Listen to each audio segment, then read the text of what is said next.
Mahindra Scorpio एक time पे India की सबसे फेमस एसयूवी थी, लेकिन अब कुछ कुछ कोरियन एसयूवीज आई है जो कि दो हिस्सों में बढ़ जाती है। उन्होंने इसकी पॉपुलैरिटी को सरपास कर दिया है और बहुत ही बढ़िया बिक रही है। जो सेल्स फिगर है वो भी कम होते जा रहे हैं, तो इसलिए महिंद्रा सोच रहे हैं इस गाड़ी को अपडेट करने का। अभी तक हम मारुति एस्प्रेसो का मजाक उड़ाते थे कि वो गाड़ी बहुत ही अनसेफ है, उसमें बहुत ही बेकार सेफ्टी है क्योंकि 0 स्टार एनकैप रेटिंग है। लेकिन इस गाड़ी में भी आपको 0 स्टार एनकैप रेटिंग मिलती है फिलहाल, जो कि मेरे ख्याल से कुछ ज्यादा खराब है इतनी बड़ी गाड़ी के लिए। तो इसलिए महिंद्रा सबसे पहले इस गाड़ी की सेफ्टी पे काम करेंगे, क्योंकि अगर इस गाड़ी के नए वाले मॉडल में भी बढ़िया सेफ्टी नहीं आती, फिर हम मारुति एस्प्रेसो का मजाक कैसे उड़ा पाएंगे, वही हमारा उड़ा देगी।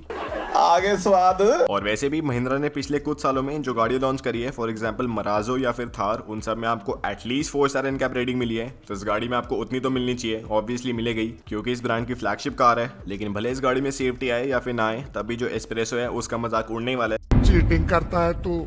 और अगर आपको ये सब देखना है तो कारवर्सल को सब्सक्राइब कर लेना। 21% लोगों ने सब्सक्राइब कर दिया है, तो 25% में जल्दी ले आओ। अभी तक स्कॉर्पियो में काफी सही स्पेस रही है, जिससे इस गाड़ी में बैठने में काफी आराम आता है और आसानी से इस गाड़ी में आप 6-7 बंदों को बैठा सकते हैं बिना किसी परेशानी के। लेकिन इस वाली जनरेशन में आपको बढ़िया स्पेस मिलेगी पहले से, क्योंकि जो व्हील बेस की लेंथ है पहले से बढ़ाई गई है और साथ ही में विड्थ भी पहले से ज्यादा है। तो इसलिए इस गाड़ी में अगर आपको और बड़े बंदे बैठाने बैठा सकते हैं, फॉर एग्जाम्पल खली सर बुरा करके ब्रह्मांड हिला दो। और मुझे समझ नहीं है कि खली के पास बलेनो क्यों है, क्योंकि उनके पास तो कुछ ज़्यादा बड़ी गाड़ी होनी चाहिए। तो बलेनो उनके पास और फॉर्च्यूनर है, तो चलो सही है, उनकी चॉइस है। इस गाड़ी का इंटीरियर पहले से काफ़ी सही होने वाला है, क्योंकि जो क्वालिटी है पहले वाले की काफ़ी बेकार है और ऐसा लगता नहीं है कि 20 लाख की गाड़ी के हिसाब से सही है। तो इसमें आपको बढ़िया क्वालिटी मिलने वाली है, जिसमें आपको सीट्स ब्लैक और ब्राउन कलर के लेदर में मिलती है, जो कि काफ़ी सही लगती है। जो डैशबोर्ड है उसमें आपको एक नया टच डिस्प्ले मिलता है, जो कि थोड़ा छोटा लग रहा है मुझे, लेकिन वही वाला है मेरे ख्याल से जो कि आपको थार में मिलता है। जो इसके सेंटर कंसोल के कंट्रोल्स है, फॉर एग्जांपल इसके एसी वाले काफी बेसिक से है, ऐसा कोई झोल झाल नहीं है ऐसे टच स्क्रीन वाले। और साथ ही में आपको जो बटन है काफी बढ़िया मिलते हैं सामने डैशबोर्ड में। इसके इंस्ट्रूमेंट क्लस्टर में आपको एक नई सेमी डिजिटल स्क्रीन मिलती है, जो कि काफी सही लगती है और मेरे ख्याल से इस गाड़ी में अप्रोप्रिएट है। फुली डिजिटल की जरूरत थी भी नहीं। इसमें आपको ऑटोमेटिक की जगह आपको नॉर्मल हैंड ब्रेक मिलती है। रफ एंड टफ गाड़ी बनाई है तो ऐसा होना ही चाहिए था। और जो इसका गेयर नॉब है वो भी काफी मोटा सा है, जो कि सही लगता है। इस गाड़ी में आपको पहले भी एक टच डिस्प्ले मिलता था, जो कि सही था, लेकिन अब इस गाड़ी में आपको नया मिलने वाला है, जिसमें आपको नया इंटरफेस मिलेगा और आपको नया यूआई मिलेगा,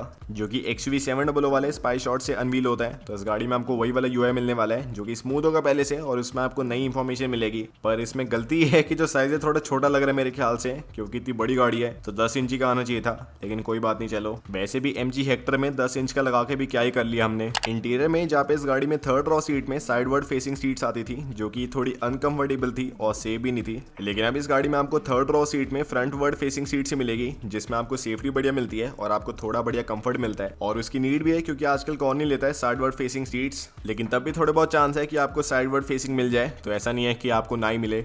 इसके सामने के डैशबोर्ड में आपको नए एसी वेंट्स मिलते हैं, जो कि मेरे ख्याल से काफी सही लग रहे हैं। और उनके जो आपको कंट्रोल मिलते हैं, आपको कोई भी ऑटोमेटिक वाला फंक्शन नहीं मिलता, सारा आपको मैनुअल मिलता है। तो इस कंपनी ने पहले मेन फीचर्स पे काम करा है। ऐसा नहीं है कि पहले एयर प्योरीफायर दे दिया लेकिन सेफ्टी दी नहीं, तो बंदा हवा से ना मरे लेकिन वैसे मर जाए। भाई ऐसा ना हो कि एस्प्रेसो की जगह किया सेल्टॉस जगह ले ले इन वीडियोस में, तो वो पता नहीं सही होगा या फिर गलत। जिसके दरवाजे आपको पहले की तरह काफी पतले मिलने वाले हैं, लेकिन उसमें मैं महिंद्रा को एक रिक्वेस्ट कर रहा हूँ कि उसमें आइसोलेशन बढ़िया होनी चाहिए। ऐसा ना लगे कि बाहर की आवाज अंदर आ रही है और अंदर की बाहर जा रही है। और उनमें एकदम टाटा सफारी वाली फील आनी चाहिए, क्योंकि सफारी में ऐसे बहुत ही मोटी वाली फील आती है उसके दरवाजों में। इसके सेगमेंट में काफी सारी नई गाड़ी आई है, फॉर एग्जांपल नई वाली सफारी या फिर Hyundai अल्काज़र भी आप ले सकते हैं, जो कि थोड़ी बहुत इसके प्राइस पॉइंट में है। तो हमने उनसे पूछा कि उनका क्या कहना है 4x4 पे, और उनका जवाब ये था, अच्छा 4x4, अच्छा वो पहले था हमारे पास, पर क्या करे बिकता था नहीं, हमने दिया ही नहीं, क्या करे अब। अरे भैया Hyundai वालों ने मुश्किल से तो 115 हॉर्स पावर दिए मेरे अंदर, 4x4 तो का ही देंगे, वो तो भूल ही जाओ आप सब। तो ये जवाब था इसके सेगमेंट की दूसरी गाड़ियों का 4x4 पे। लेकिन महिंद्रा को पता है कि एक एसयूवी का मतलब क्या होता है, और इसलिए इस गाड़ी में आपको 4x4 सिस्टम मिलेगा, जिससे अगर आपको इस गाड़ी में ऑफरोडिंग करनी होगी आप कर सकते हैं, जो कि मेरे ख्याल से इस गाड़ी के लिए बहुत ही इंपॉर्टेंट है। क्योंकि अगर स्कॉर्पियो लो और इसमें बढ़िया ऑफरोडिंग ना हो तो क्या फायदा। और अब आप कहेंगे कि ये बात कैसे कंफर्म कर रहे हैं, क्योंकि इसे पता थोड़ी है महिंद्रा में काम थोड़ी करता है। तो ये बात इसलिए कंफर्म होती है क्योंकि जो XUV 700 है उसमें आपको कंफर्म ऑल व्हील ड्राइव मिलता है। तो अगर महिंद्रा XUV में ऑल व्हील ड्राइव दे रहे हैं, तो इस गाड़ी में आपको 4 व्हील ड्राइव तो मिल ही सकता है, जिसमें आपको बढ़िया ऑफरोडिंग मिलेगी। और जो ऑफरोडिंग मोड है वो कंफर्म नहीं है कि आएंगे या फिर नहीं आएंगे, लेकिन अगर आ जाए तो बहुत ही मजे आएंगे हम सबको। स्कॉर्पियो के लुक्स हमेशा से काफी सही रही है, जिसमें आपको बढ़िया से लंबी सी हाइट मिलती है 2 मीटर की, जो कि फॉर्च्यूनर से भी ऊंची है, और साथ ही में आपको बढ़िया व्हील बेस मिलता है। और इस गाड़ी में आपको पहले से थोड़ी कम हाइट मिलेगी, ताकि इस गाड़ी की ड्रैग एफिशिएंसी बढ़िया रहे। पर लेकिन इस गाड़ी की जो लेंथ है और इस गाड़ी का व्हील बेस और इस गाड़ी की विड्थ पहले से बढ़ाई जाएगी, ताकि इस गाड़ी में आपको कंफर्ट चलाने में और साथ ही में इस गाड़ी की हैंडलिंग बढ़े, क्योंकि पहले वाली गाड़ी की हैंडलिंग थी नहीं अच्छी, लेकिन इसमें आपको मिलेगी। और लुक्स में आपको वही सामने स्ट्रेट बॉनेट मिलेगा, आपको बड़े 18 इंच के अलॉयज मिलेंगे, साइड में आपको लंबे लंबे दरवाजे मिलेंगे और पीछे इस गाड़ी में आपको साइड वर्ड खुलने वाली डिक्की मिलेगी, जो कि आजकल बहुत ही विलुप्त सा फीचर हो गया है, जैसे डायनासोर विलुप्त हो गया है, किसी और गाड़ी में आ ही नहीं रहा, तो इस गाड़ी में आपको मिलने वाला है। और इस वाले फीचर से एकदम अलग ही फील आती है, क्योंकि ये वाला फीचर आपको बलेरो में मिलता है, आपको थार में मिलता है, आपको जी वैगन में मिलता है और इस गाड़ी में मिलता है। तो एक ट्रू ऑफ रोडर की डेफिनेशन है। इस गाड़ी में आपको पहले मिलता था 2.2 लीटर का डीजल इंजन, जिसमें आपको 140 हॉर्स पावर मिलती थी, जो कि ऑब्वियसली थोड़ी कम ही है इसके सेगमेंट के हिसाब से, क्योंकि किया सेल्टॉस में भी 140 आ रही है। लेकिन इस गाड़ी में अब आपको नए इंजन मिलेंगे, जो कि 2.2 लीटर का एमहॉक इंजन, जिसमें आपको एटलीस्ट 150 हॉर्स पावर मिलेगी और आपको बढ़िया टॉर्क मिलेगा। और पेट्रोल में आएगा 2.0 लीटर का टर्बो पेट्रोल इंजन, जिसमें आपको 160 हॉर्स पावर मिलेगी, जो कि बहुत ही बढ़िया होने वाला है। और पहले इस गाड़ी में आपको ऑटोमेटिक का ऑप्शन मिलता था, लेकिन बाद में इस गाड़ी में डिसकंटिन्यू हो गया वो वाला ऑप्शन। लेकिन अब इस गाड़ी में आपको ऑटोमेटिक का ऑप्शन मिलेगा, ताकि अगर आपको इस गाड़ी में थोड़ी बहुत सिटी ड्राइविंग करनी है आप कर सकते हैं। और बस महिंद्रा को एक एडवाइस है कि जो अभी फिलहाल वाला वर्जन है उसमें जो गियर बॉक्स है बहुत ही वाइब्रेट करता है, तो जो नया वाला वर्जन है उसमें ऐसा नहीं होना चाहिए,